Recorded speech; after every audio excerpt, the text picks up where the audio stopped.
hello friends welcome back to my YouTube channel मोर YouTube channel आको एबार स्वागतम जानाइছো আপোনালোকলৈ आशा কৰিছো আপোনালোকে ভালে আছে फ्रेंड्स এতে আটাইতকৈ চৰ্চিত কোৱেশ্চনটো হৈছে কি প্ৰভিজনাল মেৰিট লিষ্ট কেতিয়া দিব হয় প্ৰভিজনাল মেৰিট লিষ্ট কেতিয়া দিব এটো আজি ডিসকাস কৰিম লগতে আপোনালোকৰ কনফিউজ থকা প্ৰশ্নৰ আনসাৰ দিম সো ভিডিওটো হেকলৈকে চাব and one request to you আপোনালোকলৈ এটা অনুৰোধ থাকিল যে মোৰ চেনেলত নতুন থাকিলে চেনেলটো সাবস্ক্ৰাইব কৰি দিব মই information and preparation of exam video বনাই থাকো so let's start the video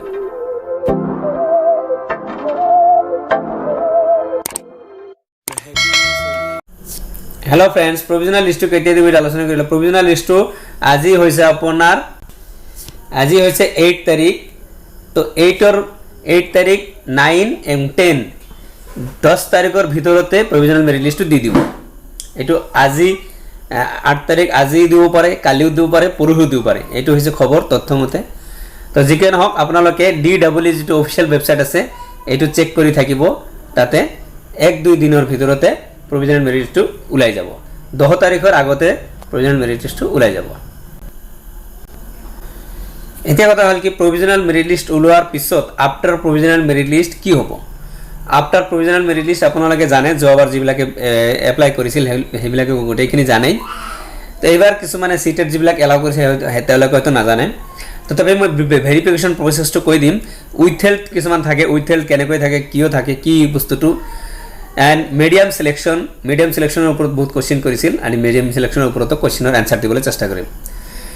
after provisional merit list যদি 2 দিনৰ ভিতৰতে উলাই যাব 2 দিনৰ ভিতৰতে উলাই যোৱাৰ পিছত এই प्रोविजनल मेरिट लिस्ट উলোৱাৰ পিছত प्रोविजनल मेरिट लिस्टত যিমান মানুহৰ নাম থাকিব গোটেইখিনি মানুহক ভেৰিফিকেশন আকৌ মাতিব ভেৰিফিকেশন মাতাৰ পিছত যিবিলাকৰ ডকুমেন্ট সব ওকে পাব প্ৰথম ভেৰিফিকেশনত তেওঁলোকক ভেৰিফিকেশন প্ৰসেসটো ৰাইট হৈ যাব যিবিলাকৰ গোটেইখিনি ওকে না পাব দুজনে এনেকুৱা হ'ব পাৰে সেই মানুহৰ বিলাকক উইথহেল্ড হ'ব উইথহেল্ড হলেও কিন্তু ক্যান্ডিডেটে ক্যান্সেল নহব উইথহেল্ড হোৱাৰ পিছত আকৌ আপোনাক ভেৰিফিকেশন প্ৰসেসত মাতিব যিবিলাক উইথহেল্ড হেক নহলৈকে ভেৰিফিকেশন কৰি থাকিব হয়তো আপোনাক যিবিলাকৰ উইথহেল্ড হ'ব দুইবাৰ বা তিনিবাৰ ভেৰিফিকেশন হ'ব পাৰে নেক্সট মিডিয়াম সিলেকশনৰ ওপৰত বহুতে কোশ্চেন কৰি আছিল যে কিছুমানে মোক ডাইৰেক্ট ফোনো কৰিছিল যে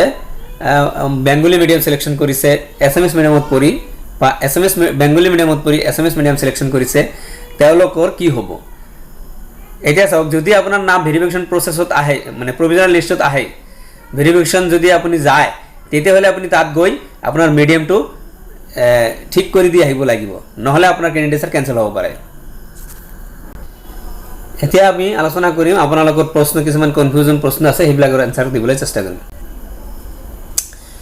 फ्रेंड्स একটা প্ৰশ্ন আছে স্যাৰ মই 2021 সিটেট ক্লিয়াৰ কৰিছো বিএড আছে মোৰ ডিপ্লোমা এতিয়া ৰিকোয়াৰমেন্টস মই চাকৰি পোৱাৰ সম্ভাৱনা আছে নে লোৱাৰ প্ৰাইমাৰীত মোৰ টোটাল আছে 211 সামথিং ইন ওবিসি ক্যাটাগৰি প্ৰায়োৰিটি আকৌ অপশন 2 তা হাত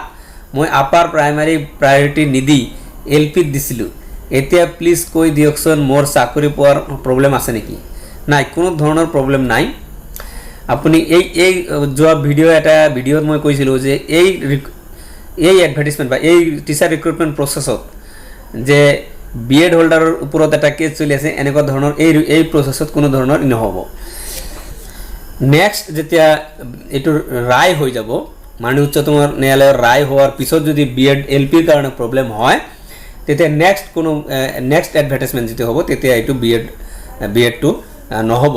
কিন্তু এইতে বৰ্তমান চলি কৰি ৰিক্ৰুটমেন্ট ইয়াত কোনো প্ৰবলেম নহব আপোনাৰ যেটো 211 আছে ওবিসি ক্যাটাগৰি আপোনাৰ জব প্ৰায় কনফাৰ্ম যদি সব ডকুমেন্ট ঠিক থাকে আপোনাৰ জব প্ৰায় কনফাৰ্ম নেক্সট কোশ্চেন আৰু স্যাৰ আমাক 2021 সিটেট ক্লিয়াৰ কৰোতে ডিজি লকাৰৰ পৰা